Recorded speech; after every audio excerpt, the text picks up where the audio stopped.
Araku valley ঘুরতে যাওয়ার plan করছেন, অথচ হাতে সময় খুব কম, আবার বেশি খরচাও করতে চাইছেন না বেশি দিন থেকে, কিন্তু জানেন না কি ঘুরবেন না ঘুরবেন, কিভাবে ঘুরবেন, গাড়ি ভাড়া কত, কোথায় থাকবেন, কিভাবে যাবেন, ট্রেনে না গাড়িতে। আপনাদের এই সব প্রশ্নের উত্তর পেয়ে যাবেন এই একটি মাত্র ভিডিওতে।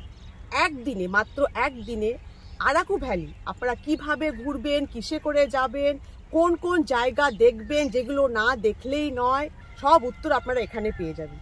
সুতরাং পুরো ভিডিওটি শেষ পর্যন্ত দেখুন, আর তার সঙ্গে সুবিধা অসুবিধা খারাপ ভালো সব দিক জেনে তারপর সিদ্ধান্ত নিন আপনারা কি দেখবেন কি দেখবেন না, কিসে করে যাবেন কিসে করে যাবেন না, সব প্রশ্নের উত্তর।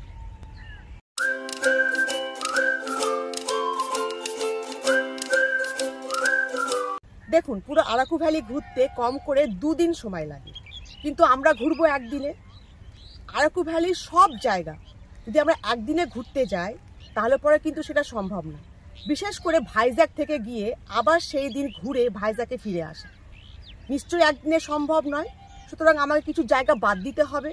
তো কোন জায়গাগুলো বাদ দেব, এই প্রশ্নের উত্তরটা আমি শুধু মুখে বলবো না, আমি প্রত্যেকটি জায়গা যেগুলো আরাকু ভ্যালিতে ঘোরা যায় সব জায়গাগুলো দেখাবো। তার সঙ্গে এই জায়গাগুলো কেন বাদ দেব সেই কারণটা আপনাদেরকে বলে দেব। তাহলে আপনারা জেনে যাবেন, আপনাদের সব কিছু পরিষ্কার হয়ে যাবে যে আমরা কেন বাদ দিচ্ছি কেন বাদ দিচ্ছি না। আপনাদের কোনো সন্দেহ থাকবে না, আপনাদের কোনো আফসোস হবে না যে এইটা দেখলে ভালো হতো, কেন বাদ দিলাম, বাদ না দিলেই হতো। তাহলে চলুন আমরা সব জায়গাগুলো দেখি, আর কোনগুলো রাখবো আমাদের লিস্টে আর কোনগুলো বাদ দেব সেগুলো একটা একটা করে জেনে নিই, আর তার কারণগুলোও জেনে নিই। চলুন।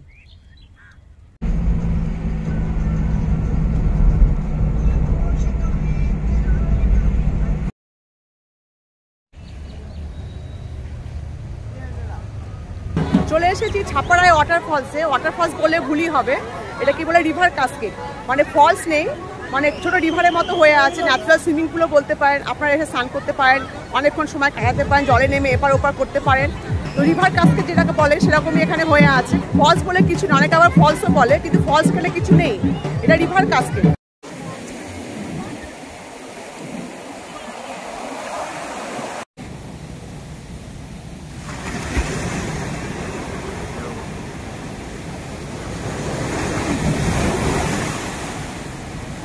এইরকমই রিভার কাসকেড, সবাই জলে বসে আছে, হাঁটাহাঁটি করছে, তার সঙ্গে এইরকম লোকনৃত্য তো আছেই।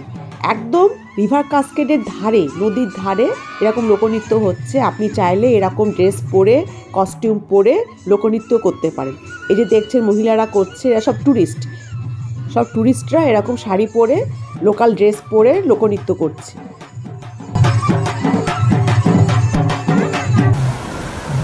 এই ছাপাড়া রিভার কাসকেডটা খুবই সুন্দর, কিন্তু যদি আপনি এর আগে কোনো পাহাড়ি নদী দেখে থাকেন, কি আমাদের দার্জিলিংয়ে বলুন কি যে কোনো জায়গায় বলুন, তাহলে পরে এই রিভার কাসকেডটা না দেখলেও হবে। এটি ঠিক নদী না, নদীর একটি অংশ। যদি আপনি এর কোনো পাহাড়ি নদী দেখে থাকেন অনেক, তাহলে পরে এই রিভার কাসকেডটা আপনার না দেখলেও হবে। সুতরাং এটি আপনি বাদ দিতে পারেন। রিভার কাসকেড দেখে আমরা চলে এসেছি নেক্সট যে স্পটে, সেটি হলো আরাকু পাইনারি।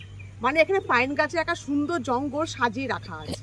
এটাকে জঙ্গলই ছিল, এটাকে কেটে সুন্দর করে এটি বাগানের মতো করে, পাইন গাছের বাগানের মতো করে সুন্দর করে রাখা হয়েছে। এখানে ফটো শ্যুট হয়, ভিডিও শ্যুট হয়, ওয়েডিং শ্যুট হয়। এমনকি আপনারা যদি কেউ চান এখানে ক্যাম্প ফায়ার করবেন, মাত্র 500 টাকা দিয়ে এখানে আপনারা ক্যাম্প ফায়ারও করতে পারেন, সেই ব্যবস্থাও করা আছে। এই পাইন ফরেস্টটা, পাইন গাছের বাগানটা এবার ছোট্ট করে আমি দেখিয়ে দিই, আসুন। দেখুন দুদিকে পাইন গাছ, ডান দিকে দেখুন পাইন গাছ, আমার সামনেও পাইন গাছ। একটা চিলড্রেন পার্কও আছে।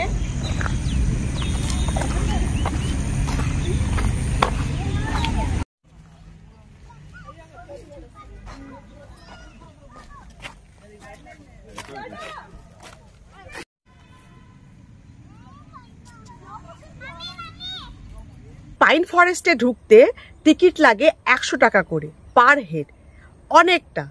কিন্তু এই 100 টাকায় সেরকম কিন্তু কিছু দেখার নেই, খালি ছোট্ট একটি পাইন ফরেস্ট আছে, অর্থাৎ কিছু পাইন গাছ রাখা আছে।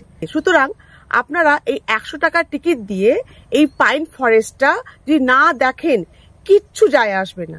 তাহলে এই পাইন ফরেস্টটা আমরা আমাদের লিস্ট থেকে বাদ দিয়ে দেব।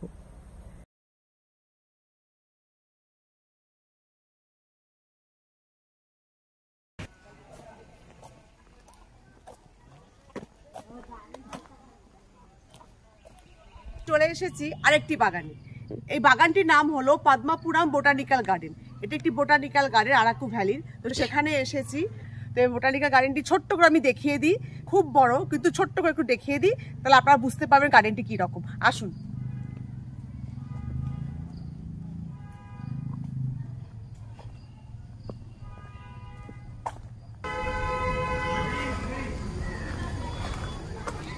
কি সুন্দর দেখুন, খুব সুন্দর লাগছে, খুব সুন্দর।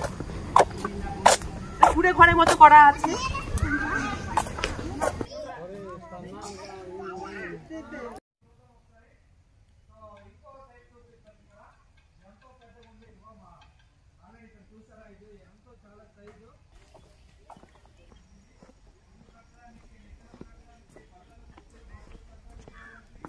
বোটানিক্যাল গার্ডেনটা আমি ঘুরিয়ে দেখিয়ে দিলাম।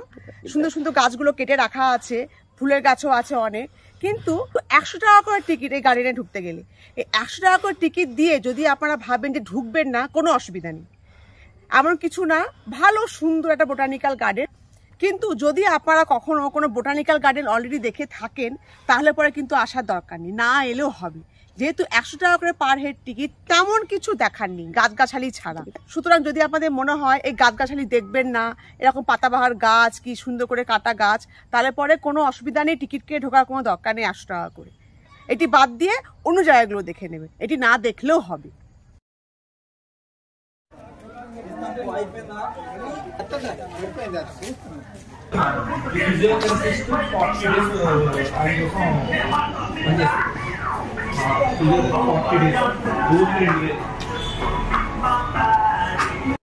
সামনে দেখি চকলেটের দোকানও আছে প্রচুর।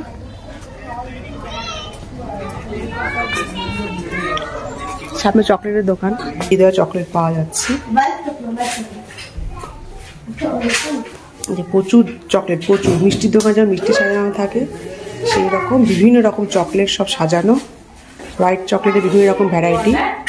এই যে white chocolate, white resin, 1 piece 20 rupees.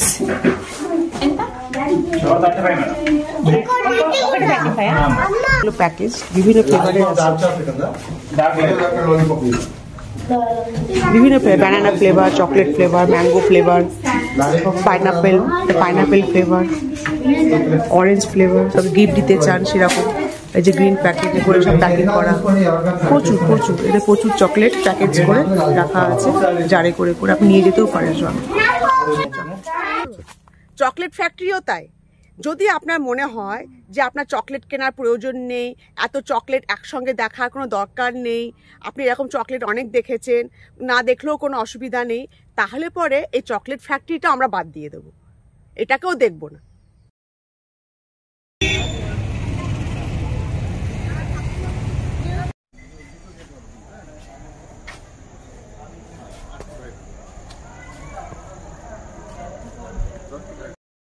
Tribal মিউজিয়ামের ভেতরে এরকম ট্রাইবসদের সব জীবনযাত্রা সাজিয়ে রাখা আছে। আর আছে একটা ছোট্ট মার্কেট, যেখানে প্রচুর জামা কাপড়, ব্যাগ, জুতো, ঘর সাজানোর জিনিস সব কিনতে পাওয়া যাচ্ছে হ্যান্ডলুমের।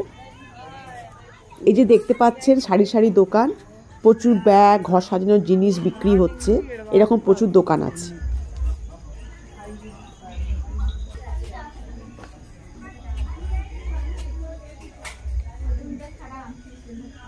এই ট্রাইবাল মিউজিয়ামে যা ট্রাইবস আছে, সেই ট্রাইবসদের জীবনযাত্রাটা সাজিয়ে রাখা আছে। তারা কি ব্যবহার করতো, কি জামা কাপড় পরতো, যেমন চাষ করার লাঙল, হাঁড়ি, বাসন, এইসব। সুতরাং আপনার যদি মনে হয় যে এর আগে আপনি এরকম মিউজিয়াম অনেক দেখেছেন, আপনার দেখার দরকার নেই হাঁড়ি, বাসন, জামা কাপড়, চাষ করার লাঙল, তাহলে পরে এই ট্রাইবাল মিউজিয়ামটাও আমরা আরাকু ভ্যালির লিস্ট থেকে বাদ দিয়ে দেবো একদিনের ট্রিপে। এটাকেও আমরা দেখবো না। চলে এসেছি কফি বাগান দেখতে, কফি প্ল্যান্টেশন দেখতে। খুব বিখ্যাত একটি কফি বাগান, আপনার সাইট সিনের মধ্যে কিন্তু এটা পড়বে। এখানে ঢুকতে আপনার টিকিট লাগবে অ্যাডাল্টদের 50 টাকা করে। সুন্দর রাস্তা করা আছে, কাঠের ঘেরা দুদিকে। সে রাস্তা দিয়ে হেঁটে হেঁটে আপনি কফি বাগানটা দেখবেন। এবার আমি ভেতরটা ঢুকবো, ঢুকে দেখবো যে কিরকম কি কফি বাগান দেখতে পাই, কিরকম কি আছে। চলুন আমরা ভেতরে ঢুকি, ঢুকে দেখি এই কফি বাগান শুধু কফি গাছই আছে নাকি অন্য আরো কিছু আছে। আসুন।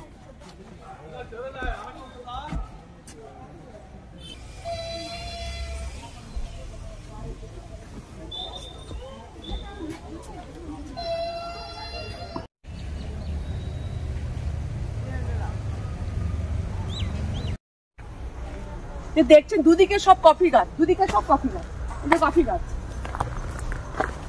সব কফি গাছ।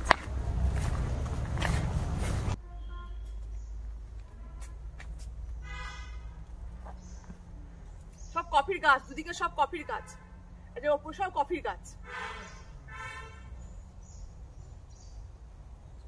সামনে একটা ট্রি ডেক দেখতে পেয়েছি, মানে গাছের ওপরে বসার জায়গা, ইউনিক, অন্য রকমের। তো সেখানেই যাচ্ছি, আসুন।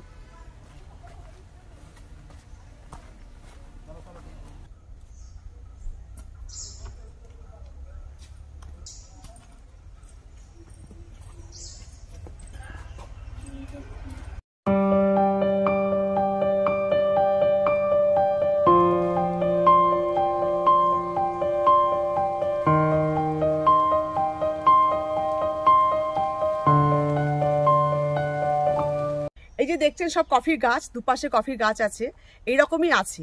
আর সামনে গিয়ে আপনারা ট্রি ডেক পাবেন, মানে যখন আমি উঠলাম সিঁড়ি দিয়ে, গাছের মাঝখানে একটা ডেক করা আছে, আপনি সেখানে উঠতে পারেন, ছবি ভিডিও করতে পারেন, ওটাও দু একটা করা আছে।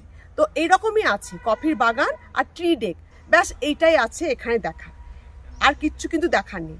যদি আপনাদের মনে হয় যে আপনাদের হাতে সময় কম, আপনারা কফি গার্ডেনটা নাও দেখতে পারেন। কফি গার্ডেনে যদি আপনি যান, আপনি বাইরে থেকে কফি গার্ডেনটা অনেকটা দেখে নিতে পারবেন, টিকিট কেটে ভেতরে না ঢুকে।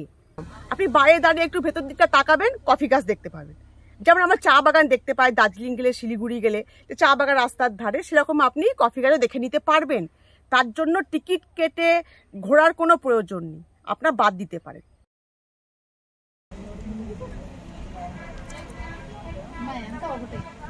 চলে এসেছি গালিকোন্ডা ভিউ পয়েন্টে। কফি বাগান থেকে সোজা এখানে এলাম। এবার ভিউ পয়েন্টে গিয়ে দেখি যে এই ভিউ পয়েন্ট থেকে কিরকম ভিউ দেখা যায়। চলুন আমরা ভিউ পয়েন্টে যাই আর দেখি এখান থেকে কিরকম ভিউ আমরা দেখতে পাই।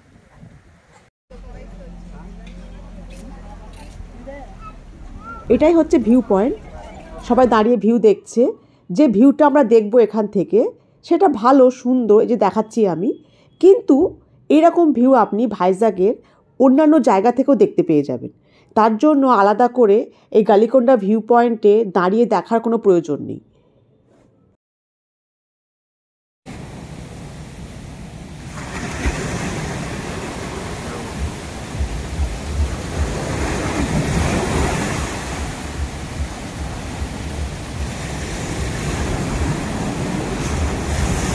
চলে এসেছি কাতিকি ফলস।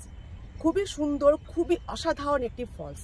কিন্তু এই ফলসের কাছে এমনি এমনি যাওয়া যায় না, একটু কষ্ট করতে হয়, ট্রেকিং করতে হয়। এই ট্রেকিংটা কীরকম, ঠিকঠাক রাস্তা আছে কি না, রিস্কি কি না, এই সব কিছু দেখার আছে।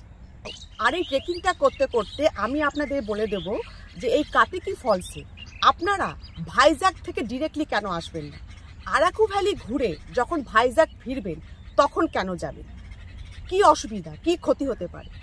সুতরাং পুরো ভিডিওটি শেষ পর্যন্ত দেখুন, পুরো ট্রেকিংটা দেখুন। ভালো করে না জেনে গেলে আপনাদের কিন্তু ঘুরপাক খেতে হবে আর প্রচুর টাকা খরচ হয়ে যাবে।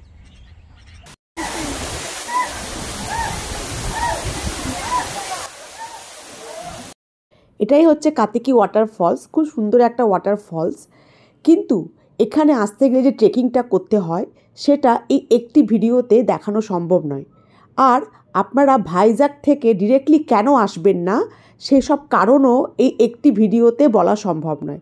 আপনারা কাতিকি ওয়াটারফলস বলে সার্চ করবেন ইউটিউবে, আমার ভিডিওটি প্রথমেই দেখতে পাবেন, সেটি দেখে নিন, আপনি আপনাদের সব প্রশ্নের উত্তর পেয়ে যাবেন।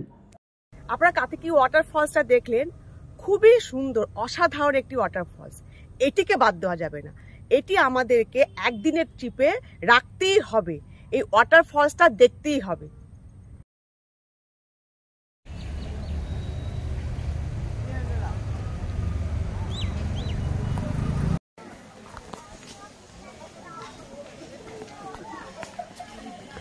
আমরা চলে এসেছি বোরা কেভস। আরাকু ভ্যালির সব থেকে বিখ্যাত জায়গা হচ্ছে এই বোরা কেভস। শুনেছি নাকি বিশাল বড়, এক প্রান্ত থেকে ঢুকে অন্য প্রান্তে বেরোতে হয়, অনেকটা ট্রেকিং করতে হয়। সে কেভের মধ্যে নাকি নদী বয়ে যাচ্ছে, আলো আঁধারি, কোথাও অন্ধকার, কোথাও উঁচু নিচু। সে আলো আঁধারির মধ্যে দিয়ে এক প্রান্ত থেকে হেঁটে অন্য প্রান্ত দিয়ে আপনাকে বেরোতে হবে। খুবই অ্যাডভেঞ্চারাস, খুবই সুন্দর আর খুবই রহস্যময় একটা ট্রেকিং। তো এই ট্রেকিংটা আমরা এখন করতে যাব বোরা কেভস।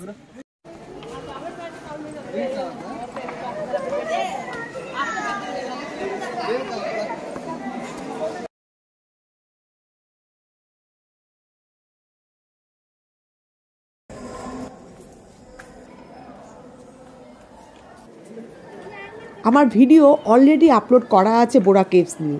সেই ভিডিওতে এই বোরা কেভসের ভেতরের পুরো ট্রেকিংটা দেখানো আছে, আর এর ভেতরে কি আছে সেটাও দেখানো আছে। আমার চ্যানেলে গিয়ে সেই বোরা কেভসের ভিডিওটি দেখে নিন, আপনারা পুরো ট্রেকিংটা দেখতে পেয়ে যাবেন।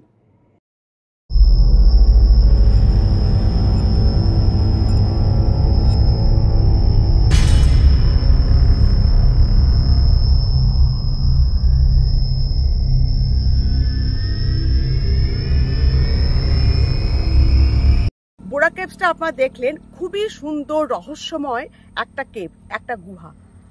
ঠিক যেন দৈত্যের মতো মুখটা হাঁ করে আছে আর এক্ষুনি আপনাকে গিলে খাবে।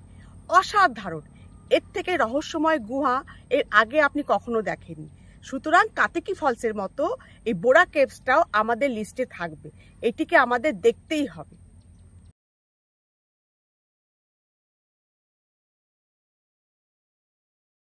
এবার আপনারা ভাবছেন যে সবকিছুই তো বাদ দিয়ে দিলাম আরাকু ভ্যালি, খালি কাতেকি ফলস আর বোরা কেভস রেখেছি। একদম ঠিক ভাবছেন, একদম ঠিক শুনছেন। আর এর পেছনে একটা কারণ আছে, বিরাট বড় কারণ। আর সেই কারণটা মন দিয়ে শুনে বুঝে তারপর আরাকু ভ্যালি আসবেন। সেই কারণটা হলো, এই যে জায়গাগুলো আমরা বাদ দিলাম, এই সব জায়গাগুলো আরাকু ভ্যালির একদম টপে, মানে একদম ওপরে আছে। আপনাকে একদম টপ পর্যন্ত যেতে হবে। আপনি একদম টপ পর্যন্ত গিয়ে এই সবই দেখবেন, একটা পাইন ফরেস্ট, একটা বোটানিক্যাল গার্ডেন, একটা মিউজিয়াম, একটা চকলেট ফ্যাক্টরি, যেগুলো আপনার না দেখলেও হবে। সুতরাং আমার টপ পর্যন্ত গিয়ে লাভ নেই। এতে কি হবে, আমার সময়টা বাঁচবে, প্লাস গাড়ি ভাড়াটাও কমে যাবে। আরাকু ভ্যালির প্রধান যে জায়গাগুলো লোকে দেখতে আসে, বিশেষ করে লোকালসরা, সেটা হলো কাতেকি ফলস আর বোরা কেভস। এই বোরা কেভস, কাতেকি ফলস দেখতেই লোকালসরা কিন্তু আসে। ওরা কিন্তু টপে যায় না, ওপরে যায় না, এইগুলো দেখে ফিরে যায়। কেননা এই জায়গাগুলো যেগুলো আমরা বাদ দিলাম তেমন কিছু দেখার নেই। টুরিস্টরাই শুধু যায়, কেন তারা জানে না, প্রথমবার যাচ্ছি। সুতরাং আমরা টপে যাব না, বাদ দেবো ওইসব জায়গাগুলোকে, শুধু বোরা কেভস আর কাতেকি ফলস দেখব। শুধু বোরা কেভ আর কাতেকি ওয়াটারফলস ঘুরলে গাড়ি ভাড়া কত নেবে সেটা এবার জেনে নিন। এবার আমি আপনাদের গাড়ি ভাড়াটা বলে দিই যে কীরকম কি গাড়ি ভাড়া লাগবে। যদি আপনারা শুধু বোরা কেভস আর কাতেকি ফলস দেখেন, কিভাবে যাবেন এটাও ভালো করে শুনে নিন, আপনাদের অনেক টাকা বেঁচে যাবে। আপনারা ট্রেনে করে যাবেন। ট্রেনে করে গিয়ে আপনারা নামবেন বোরা কেভের স্টেশনে। এই বোরা কেভের স্টেশনটার নাম হলো বোরা গুহালি। অনেক লোকাল ট্রেন যায়। ভিস্তাদোম যদি আপনি না পান, বুকিং রিজার্ভেশন না পান, ট্যুরিস্ট স্পেশাল কোনো ট্রেনে যদি রিজার্ভেশন না পান, অনেক লোকাল ট্রেন যায়, আপনারা খোঁজ নেবেন। সেই ট্রেনে করে আপনারা চলে আসুন বোরা গুহালি স্টেশন। আপনি যে ট্রেন থেকে নামবেন, আপনাকে এক দল ড্রাইভার ছেঁকে ধরবে, ধরে বলবে যে চলুন ট্রিপ করাবো, এই ঘোরাবো, সেই ঘোরাবো, বোরা কেভ নিয়ে যাব। কোনো দালাল বা কোনো ড্রাইভারের পাল্লায় পড়বেন না। স্টেশন থেকে বেরোলেই আপনি বোরা কেভ যাওয়ার রাস্তা, গুহার মুখ পেয়ে যাবেন। কেননা এই স্টেশন আর বোরা কেভ একদম কানেক্টেড, একদম গায়ে গায়ে। আর সেই জন্যই বোরা কেভের এই স্টেশনটা বানানো হয়েছে, যাতে ট্যুরিস্টরা ট্রেনে করে খুব সহজে এসে এই কেভটা, এই গুহাটা দেখে যেতে পারে। তাহলে ট্রেন থেকে নেবে, স্টেশন থেকে বেরিয়ে চলে যান বোরা কেভসে, দেখে নিন। দেখে টেকে বাইরে এসে আপনারা একটা গাড়ি করুন, সেই গাড়ি করে কাতেকি ফলস দেখুন। কাতেকি ফলস দেখে যখন ফিরবেন, তখন গালিকোন্ডা ভিউ পয়েন্ট দেখুন আর কফি গার্ডেন দেখুন। গালিকোন্ডা ভিউ পয়েন্ট আর কফি গার্ডেন দেখে আপনারা চলে যান সোজা আপনার ভাইজ্যাকের হোটেলে। এতে কি হবে, আপনার অল্প গাড়ি ভাড়াতে হয়ে যাবে। তাহলে ট্রেনে করে চলে গেলেন, কাতিকি ফলস দেখে বাকি জায়গাগুলো দেখে হোটেল পর্যন্ত আসতে আপনার কাছে গাড়ি ভাড়া নেবে 5,000 টাকার কাছাকাছি। আর যদি আপনি ভাবেন যে না, আমি বোরা কেভস ট্রেনে করে যাব না, আমি গাড়ি করে বোরা কেভস যাব, কাতিকি ফলস দেখে টেকে একদম ফিরবো, তাহলে পরে আপনার গাড়ি ভাড়া নেবে 8,000 টাকার কাছাকাছি। এবার ওপর আর নিচের সব জায়গাগুলো ঘুরতে গাড়ি ভাড়া কত লাগবে সেটা এবার জেনে নিন। এবার যদি আপনারা ভাবেন যে আপনারা আরাকু ভ্যালির উপরের সব জায়গাগুলো ঘুরবেন, প্লাস বোরা কেভসও ঘুরবেন, প্লাস কাতিকি ফলসও ঘুরবেন, তাও আবার একই দিনে, সেটাও হবে, তাহলে পরে কিন্তু আপনার ট্রেনে করে গেলে হবে না, আপনাকে গাড়ি করে যেতে হবে। কেননা ট্রেনের তো কোনো ঠিক নেই, ট্রেন যে কোনো মুহূর্তে লেট করে দিতে পারে, এবার আপনিও লেট হয়ে যাবেন। আর গাড়ি করে নিলে কি সুবিধা, আপনি 4টে বলুন, ভোর 5টা বলুন, নিজের ইচ্ছা মতো বেরোতে পারবেন। একদম ভোর ভোর বেরিয়ে যান, যে সোজা চলে যান একদম ওপরে, সব দেখতে দেখতে বোরা কেভস কাতিকি ফলস দেখে একদম চলে আসুন আবার হোটেলে। আপনারা সেটাও করতে পারেন, কিন্তু সব দেখতে হলে অবশ্যই গাড়ি করে যাবেন, ট্রেনের চক্করে পড়বেন না। কারণ যদি আমি যাই আরাকু ভ্যালিতে, ট্রেন প্রায় 2 ঘন্টা লেট ছিল। সুতরাং যদি আপনার ভাগ্যে এরকম ট্রেন পড়ে যায় যে 2 ঘন্টা লেট যে কোনো কারণে হোক, সেক্ষেত্রে আপনি ফেসে যাবেন, আপনি কিন্তু কোনো কিছু দেখতে পারবেন না। আপনি সব কিছু দেখবেন, একদম উপরের জায়গাগুলো দেখবেন, তারপর কাতিকি ফলস বোরা কেভস দেখে ভাইজ্যাক ফিরবেন, তাহলে পরে আপনার কাছে গাড়ি ভাড়া নেবে 10,000 টাকার কাছাকাছি। ব্যাস, আর দেরি না করে ঝটপট একটা আরাকু ভ্যালির একদিনের সুন্দর ট্রিপ প্ল্যান বানিয়ে ফেলুন, সে গাড়ি করে গিয়ে হোক আর ট্রেনে করে গিয়েই হোক।